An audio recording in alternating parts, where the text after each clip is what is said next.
Hello everyone, welcome to Chapter 6, Part B.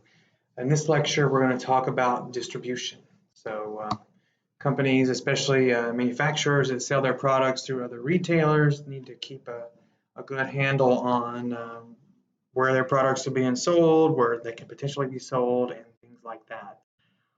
So let's just jump right into it. So the first calculation is simply called numeric distribution. It just basically is what percentage of possible outlets or stores or locations are carrying your brand.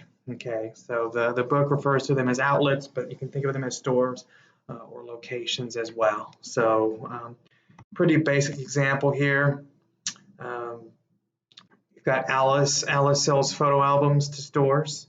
There are 60 stores in her area that could potentially carry and sell her picture frames. Photo albums. She took my class before and knows that a numeric distribution of 60% is probably good enough for her. So the question is how many stores does she need to actually physically be selling her products in order to achieve that 60% distribution? Okay, required inventory is going to come up in another example here in just a second. So the formula is just numeric distribution equals number of outlets carrying divided by total possible number of outlets. And so here we've got the formula here. You've got to do a little algebra and move it around to solve for number of carrying outlets. And once you do that, you will see that the number of outlets required to achieve a numeric distribution of 60% is 36.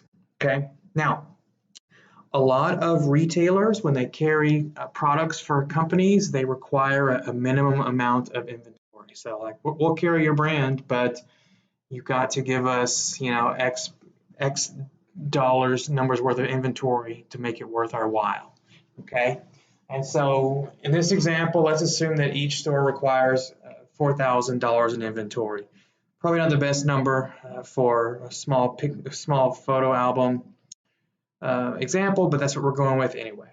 Okay, so if you know how much each store requires, you multiply that times the number of stores required to meet your numeric distribution, and that gives you what your total investment in distribution is in terms of products. That ends up being $144,000. Okay, numeric distribution is an okay measure of the breadth or the volume of your distribution, but it ignores a lot of different things. And so there are better calculations.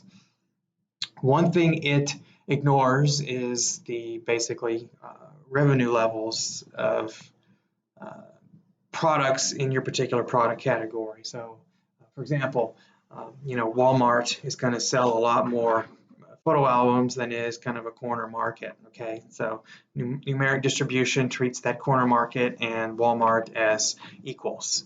And so obviously if you're looking for volume, that's not the case, not a good idea. So we have what we call all commodity volume. So instead of just basic outlets divided by possible outlets, we're going to look at those outlets in terms of revenues. Okay. And so, for example, this tortilla company is basically got this information. They've got 4 outlets where they possibly could sell their tortillas. These are the total revenues for each of those stores. These are the total tortilla sales across all different competing brands for each of those stores. This tells us what which SKUs or which types of tortillas of madres are sold in each of those, and in their competitor padres here you can see which package sizes of those are sold. So the question first of all is, what is madres all commodity volume? Okay, and so the way you do this, and it's not difficult, is the formula is just total sales of outlets carrying the brand divided by total sales of all outlets. And so in all commodity volume, the sales we're looking for are store-wide sales. Okay, so we're using this column right here. So the calculation works a little bit like this. First of all, you have to calculate the total sales of outlets carrying the brand. So in this situation, you can tell which ones are carrying Madre by looking at this column right here, and you can see that they don't carry any Madre SKUs. So total sales of carrying outlets, we're going to add this one, and this one. Again, store 4 doesn't carry them, so you don't care about their revenue. So 100 times plus 75 plus 50 gives us the total sales of all the outlets carrying Madre tortillas is 225,000. So for the bottom, all you do is just sum up all the sales across all the stores, whether or not they carry the brand, the Madre's brand. So all commodity volume then simply is just the total sales of all outlets carrying the brand, 225 divided by total sales of all outlets total, whether or not they carry the brand, and that's 265. And so the 225 divided by 265 gives you a all commodity volume of 84, almost 85%. So should be pretty happy about that, right? And it's a much higher number than you know, say the 60%. Okay.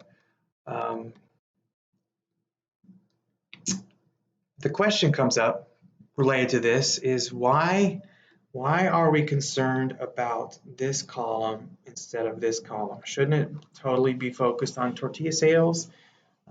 And the answer is, maybe not. The one kind of argument for focusing on all sales instead of tortilla sales is the fact that the stores that have higher revenues have more foot traffic, and so that larger foot traffic could result in larger sales of your brand down the road.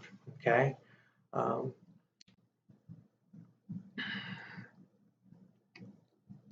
And ACV, all commodity volume, takes into account the size of the stores. Numeric distribution that we talked about on the last screen does not. Given the fact that different stores are different sizes in terms of revenues, in terms of sales, you can come up with very different numbers for numeric distribution and all commodity volume. So let's look at an example here. Fictitious separate example, you got 3 stores, A, B, and C. You see their revenue figures there, and you also have a simple column that tells you is their product sold there or not. If we did pair calculations here in numeric distribution, 2 stores sell your brand divided by 3 stores total, that gives you a numeric distribution of 66.67%. Looks great, looks fine. You can tell your boss, hey, look, we're in 2/3 of all the stores in the market. However, you can tell as a preview without doing the all commodity volume calculation that, well, the one store that you don't sell your products in is enormous. And so they get a lot more foot traffic. There'd be a lot more chance for significant revenues. Okay, so that plays out if we do the all commodity volume. Again, calculate, the numerator is these 2 and the denominator is all 3. If you do that, your all commodity volume number is a little over 11%, so much lower than your numeric distribution of 66.67%. On the flip side, if you get into this store and pull out of these stores, you would have a much higher all commodity volume than you would numeric distribution. Okay, so all commodity volume, takes into account the size of the stores, and that's really great for a lot of different reasons.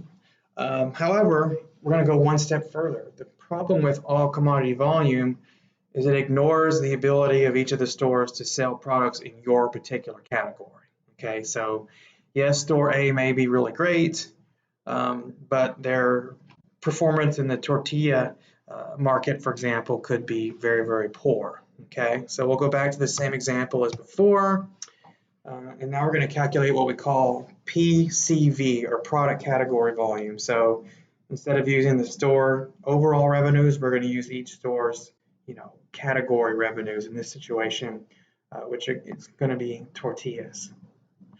Okay, so the numerator now becomes the sum of all the stores that sell our brand. We're going to sum up the tortilla sales in each of those stores, and this isn't tortilla sales of Madres. This is all tortilla sales.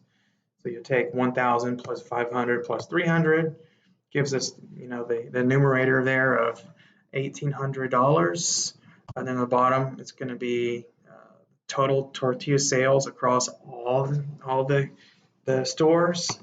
And that gives us a PCV of 1,800 divided by 2,200, or 81.82%. So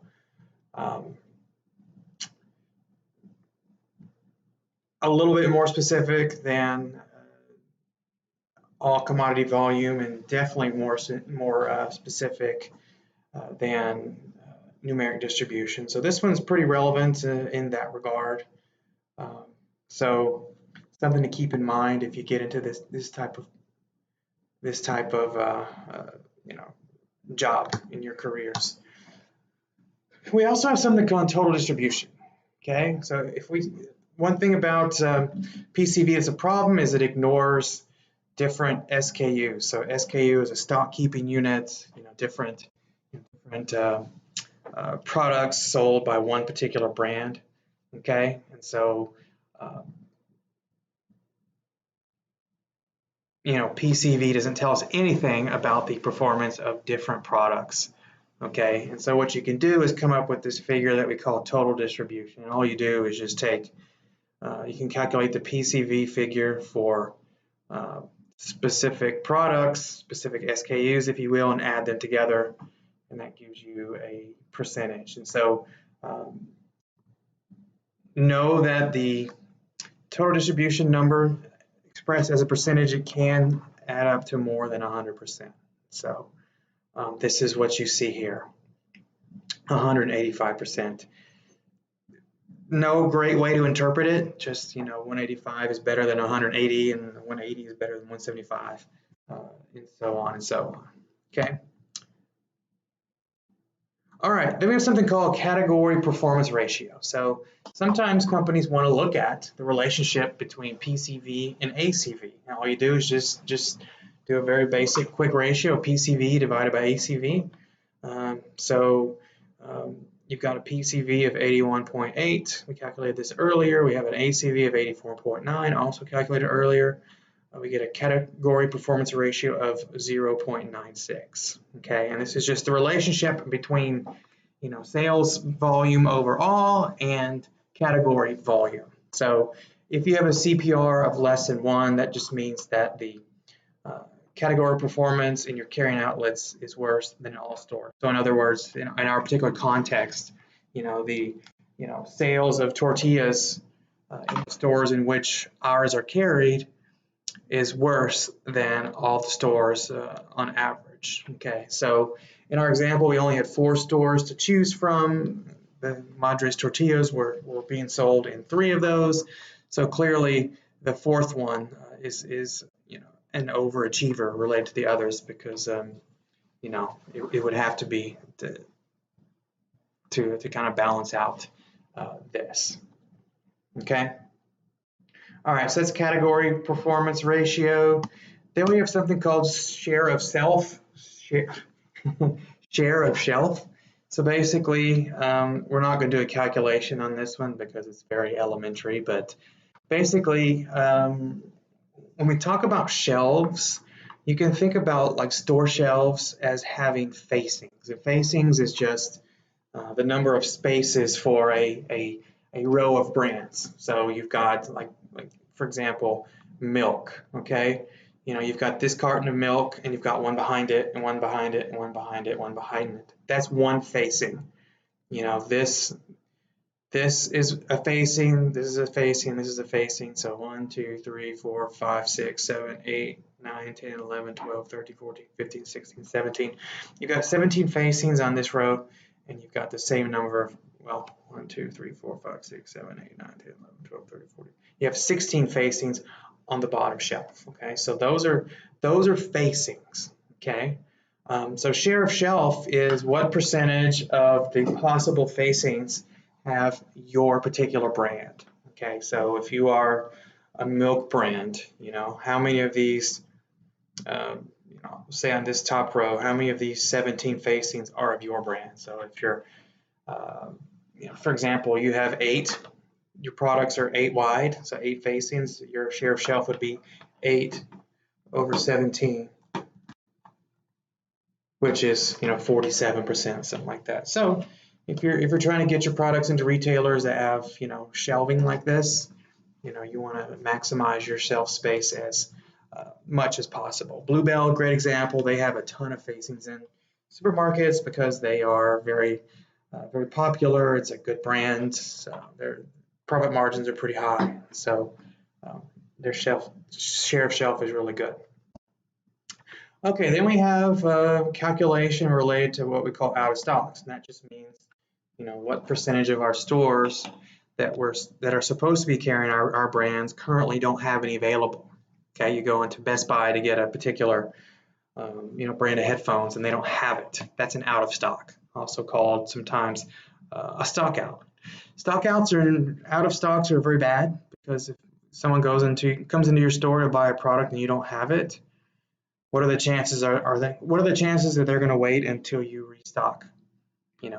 Maybe you're going to get a new shipment the next week, and the chances are pretty poor. Typically they're going to leave that store and go someplace else and buy that product from that other place because they don't want to wait. Same thing online. If Amazon doesn't have it, they're going to go someplace else quickly. So out of stocks are very bad because you lose a sale, but you also generally gift a sale to your competitor. So it's a very, very, very bad situation. Okay, so companies will calculate out of stock. So this company, their product is officially listed as sold in 45 different outlets, 45 different stores, whatever you want to call it. But right now, 13 of those 45 outlets are out of stock. They don't have it. So our out of stock percentage, 13 divided by 45, or 28.89%. Okay, so it's a pretty high number. So remember the PCV number that we calculated earlier? You can adjust that for out of stock because PCV numbers are not valid unless all of the potential outlets are actually selling the product. So you can adjust PCV for out of stocks using this formula right here. So let's assume the company has a PCV of 75%, but their out of stock percentage, which we just calculated, is 28.89%. Then your adjusted PCV, adjusted for out of stocks, is 53.33%. So it really cuts into that raw PCV number. So another reason why out of stocks are very, very, very bad. Okay. Service levels. So this just has to do with what percentage of promised orders or promised deliveries actually occur when promised. Okay. Again, a very basic formula here. On the bottom, you have the number of deliveries initiated or number of orders initiated, whatever you want to call it. On the top, you have the number of the deliveries or orders that were delivered on time. And so your service level is just quite simply 65 divided by 72, or 90.28%. And so you want that number to be as high as possible. 90% is probably kind of low. All right, inventory. If you've taken accounting, you're probably going to get a couple hives here, but we need to talk a little bit about inventory because it impacts marketing as well. Inventory helps us kind of understand how well our products are selling. Okay, and so inventory turns is just the measure of how many times your inventory gets turned over in a year, meaning all the inventory sold and replenished. Okay, so you got a clothing store. On the 1st of January, their inventory was 600 grand. The last day of the year, their inventory was 800 grand. Take those numbers to calculate average inventory. And then from there, that serves as the denominator. I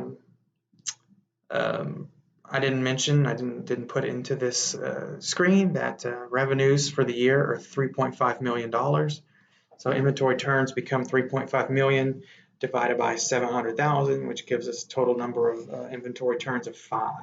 Okay. We can also look at that in terms of days. So if we turn the inventory over 5 times during the year, how many days is each of those? So you just take the number of days in the year, 365, divided by our inventory turns of 5. That gives us an answer of, or an inventory days number of 73. So every 73 days, you turn over your inventory 1 time. Okay, Markdown.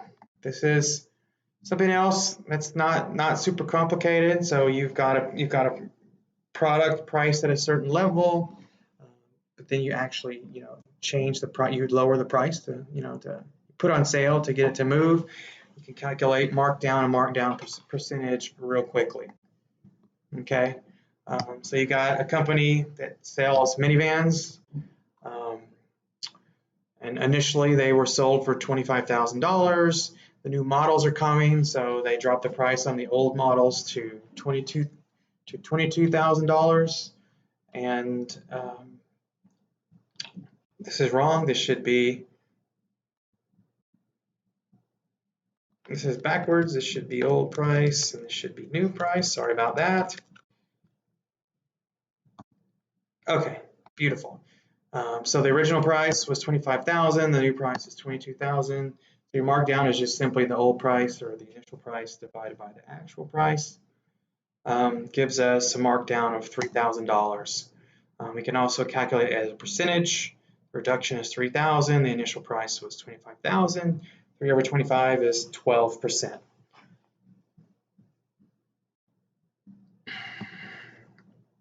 Okay. Last thing to talk about is direct product profitability. So we can track the total profitability straight back to the product. So you think about contribution that we talked about before, which is price minus variable cost. This is somewhat related to that, but we're gonna basically take the gross margin on sales and subtract out of that direct product or direct product marketing and distribution costs. Okay, so think back to the clothing retailer before. We know that socks, they have a gross margin of $350,000. So basically the price minus the variable costs of all of the socks they sold during the year gives them $350,000 gross margin. Okay, we know that they earn slotting fee income of $50,000. So they're being paid $50,000 to give this particular sock brand premier display on their shelving. So this is like has to do with shelf space, but it's like looking at the ideal shelf space. Okay, so that's an income for them. Okay, warehousing costs, they buy all these socks from the manufacturer. They've got to store them someplace, so they store them in a warehouse. So the total annual cost of the warehouse is $10 million, and they have calculated that the socks in the warehouse take up 5% of the total space. Okay, so when you calculate warehouse costs back to a specific product, you have to do it on a percentage basis based on what percentage of the warehouse does that particular product take up. Okay, they also have store and distribution costs of $80,000. So